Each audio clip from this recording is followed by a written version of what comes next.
तो आज के इस विस्तृत विश्लेषण में हमारा मिशन इसी विशाल गंगा नदी प्रणाली को पूरी तरह से डिकोड करना है। हम सिर्फ रटने वाले नहीं हैं।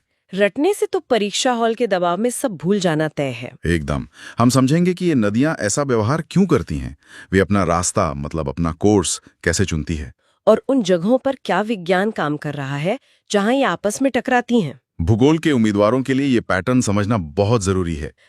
तो चलिए सबसे पहली पहेली को ही सुलझाते हैं। गोमुख वाली बात पर वापस आते हैं। अगर गोमुख से गंगा नहीं निकलती तो असल में वहां से क्या निकल रहा है? देखिए, गोमुख से जो धारा निकलती है ना, वो भागीरथी है। भागीरथी? अच्छा। हाँ, वो बहुत ही तेज गति से पहाड़ों को काटते हुए नीचे आती है। लेकिन गंगा सिस्टम को समझने के लिए हमें भागीरथी को थोड़ी देर के लिए किनारे रखना होगा। मतलब किसी और नदी पर फोकस करना है। नदी है अलकनंदा। अलकनंदा। चलिए मैं इसे एक उदाहरण से देखती हूँ।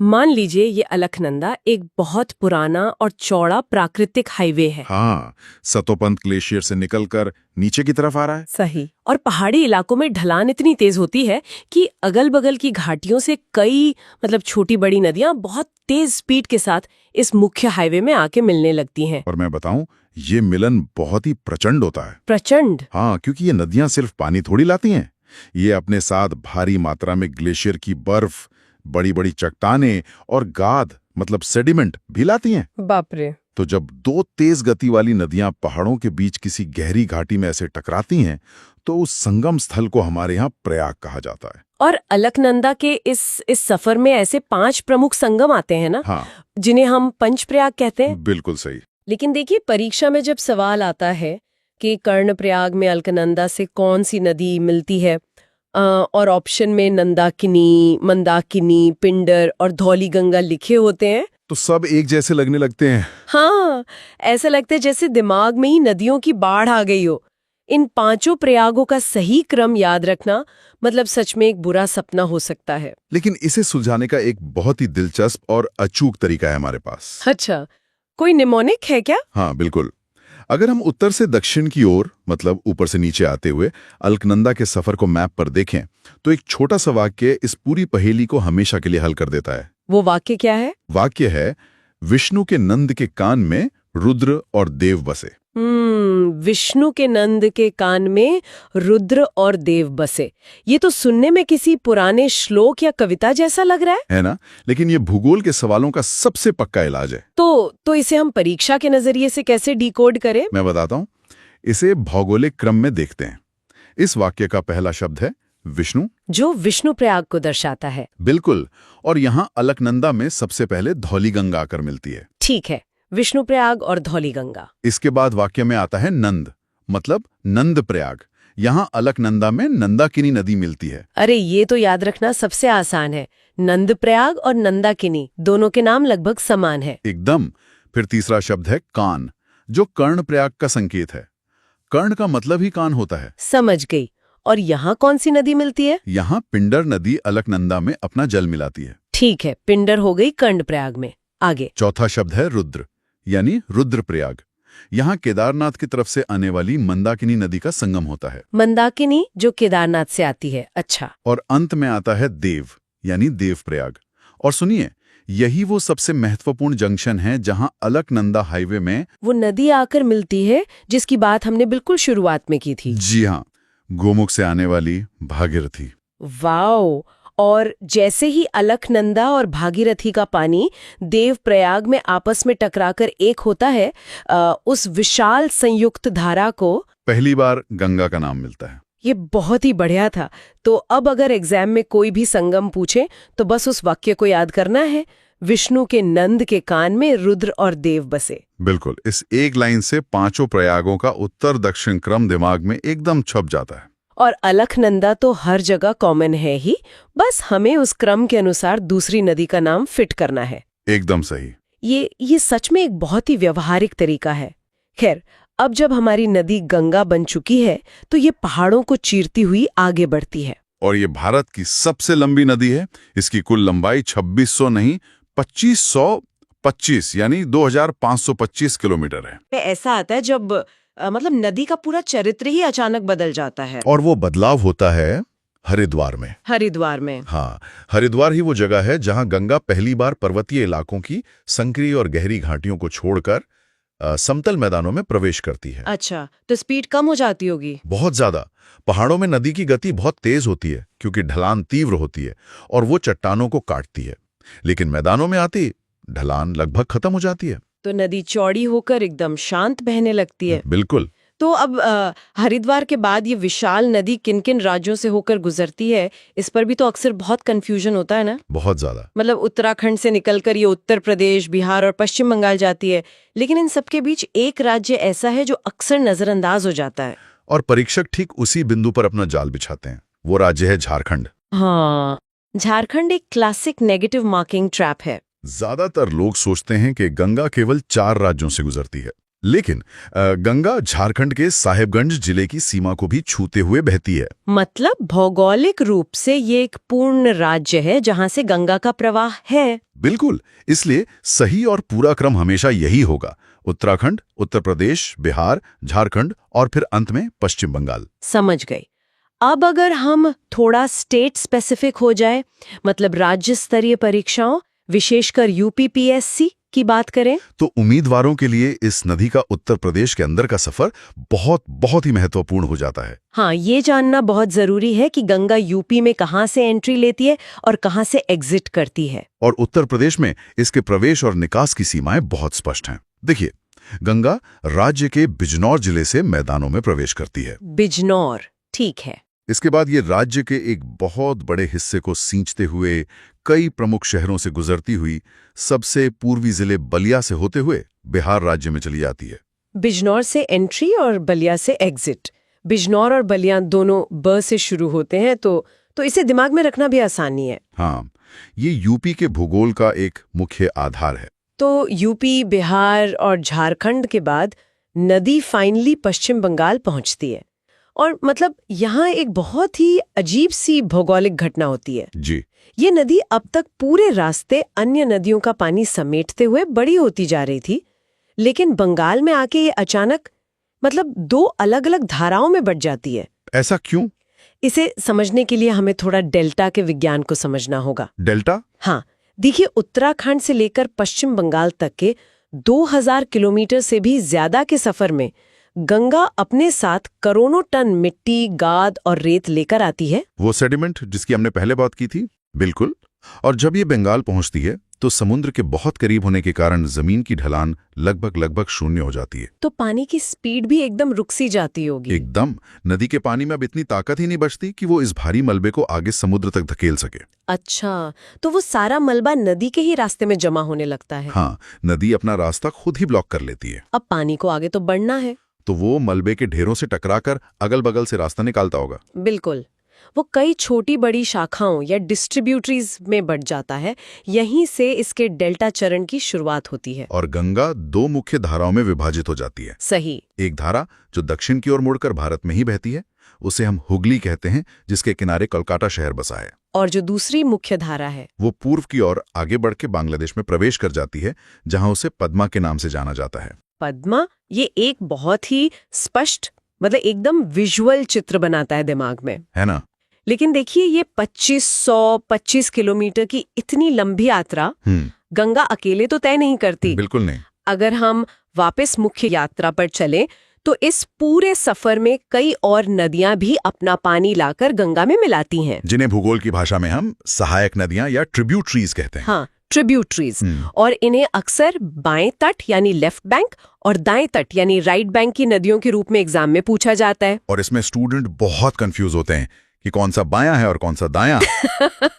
इसके लिए इसे विजुअलाइज करने का एक बहुत ही सरल तरीका है मेरे पास। अच्छा। तो अगर हम इसी लॉजिक से बाएं तट या लेफ्ट बैंक की बात करें, जो हिमालय की ओर से आती हैं, तो उनमें 6 प्रमुख नदियां शामिल हैं। कौन कौन सी? रामगंगा, गोमती, घाघरा, गंडक, कोसी और महानंदा। लेकिन फिर से वही बात, इन 6 नदियों को पश्चिम से पूर्व के सही क्रम में याद रखना भी तो परीक्षार्थियों के लिए एक सिरदर्दी होता है ना? हाँ, सीक्वेंस बहुत पूछते हैं। जब सवाल आता है कि घाघरा और कोसी के बीच कौन सी नदी है, तो दिमाग फिर से वहीं अटक जाता है। इसके लिए भी हमारे पास एक बहुत ही पुरानी और कारगर ट्रिक मौजूद है। अरे वाह, बताइए।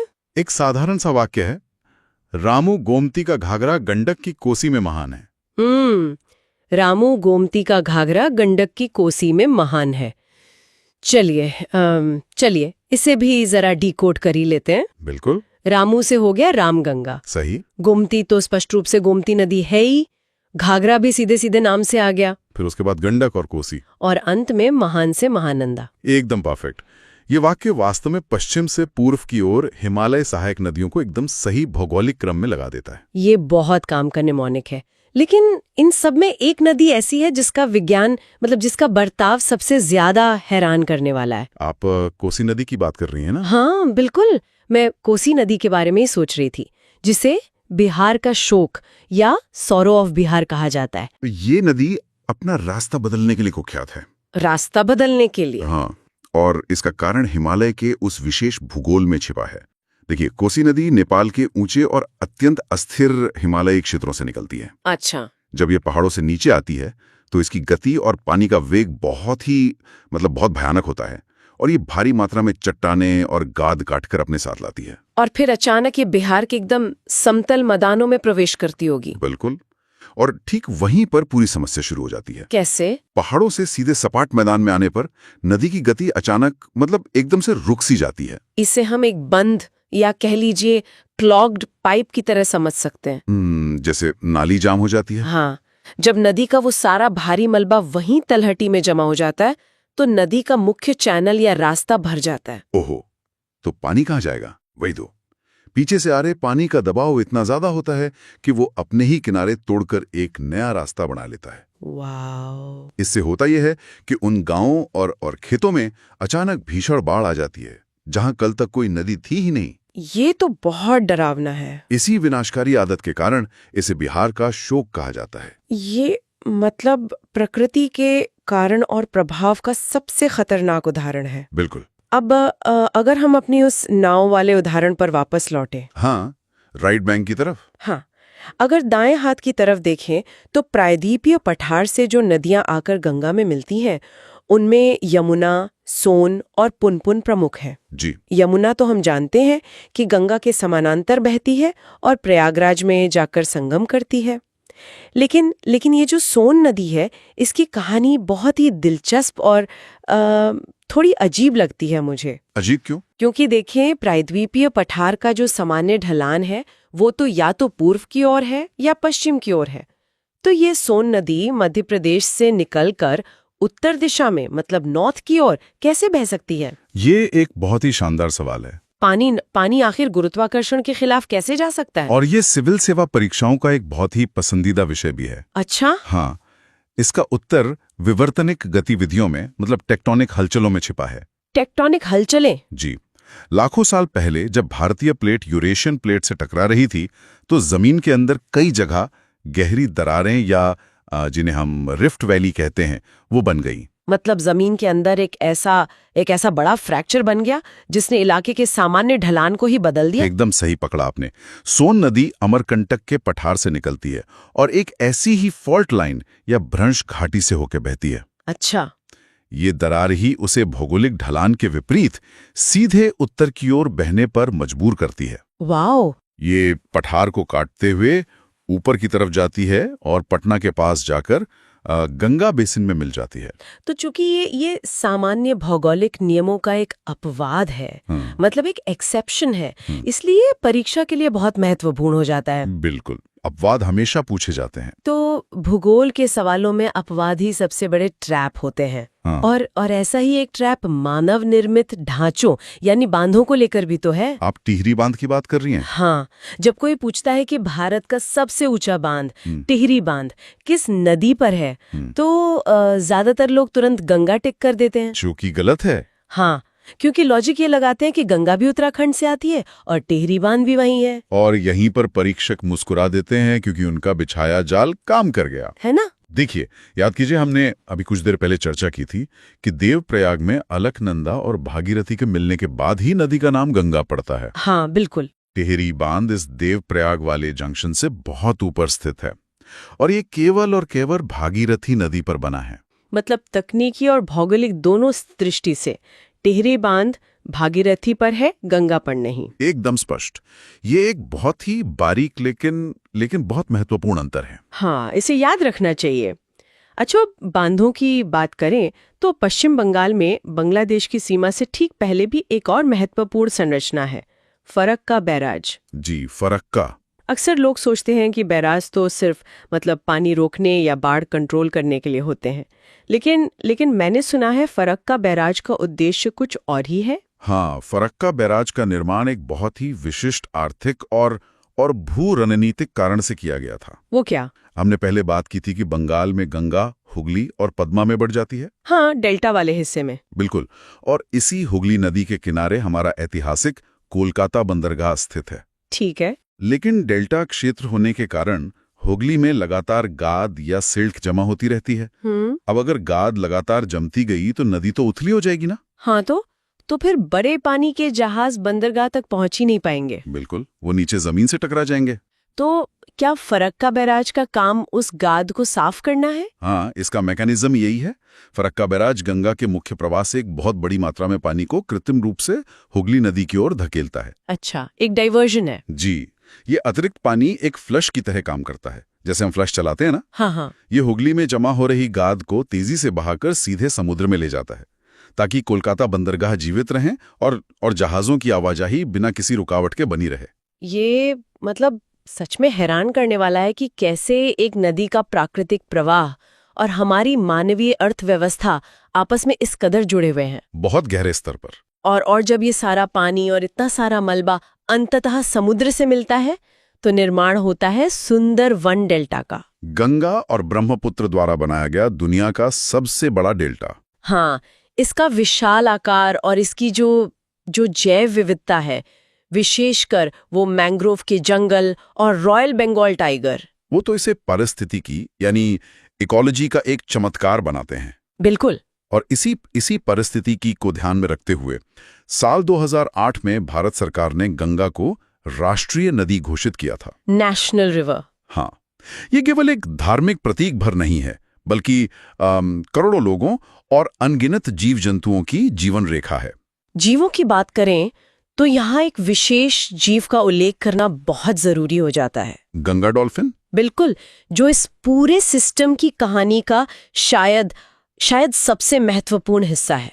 गंगा डॉल्फिन, जो कि भारत का राष्ट्रीय जलीय जीव है। National aquatic animal. हाँ, ये एक अंधी डॉल्फिन होती है जो नदी के मटमैले पानी में अल्ट्रासाउंड तरंगों या इकोलोकेशन का उपयोग करके अपना शिकार करती है। जी। लेकिन इसकी सबसे बड़ी खासियत, जो बात इसे इतनी खास बनाती है, वो ये है कि ये केवल और केवल अत्यंत शुद्ध मीठे पानी में ही जीवित रह सकती है। और विज्ञान की भाषा में बताऊं तो इसी विशेषता के कारण गंगा डॉल्फिन को एक बायो इंडिकेटर माना जाता है। बायो इंडिकेटर ऐसा जीव जो अपने आसपास के पर्यावरण की स्थिति का संकेत देता है। एकदम सही। देखिए, बायो इंडिकेटर एक ऐसा जीव है जिसकी केवल उपस्थिति या अनुपस्थिति से ही हमें सीधे तौर पे पता चल जाता है कि वो इकोसिस्टम कितना स्वस्थ है, बिना किसी लैब टेस्ट के। हाँ, चूंकि गंगा डॉल्फिन जरा सा भी प्रदूषण बर्दाश्त नहीं कर सकती, इसलिए अगर किसी इलाके में ये डॉल्फिन मजे से तैर रही है तो पानी टेस्ट करने की कोई जरूरत नहीं है। ये इस बात का प्राकृतिक प्रमाण है कि वहां का पानी साफ है और इकोसिस्टम जिंदा है। बिल्कुल।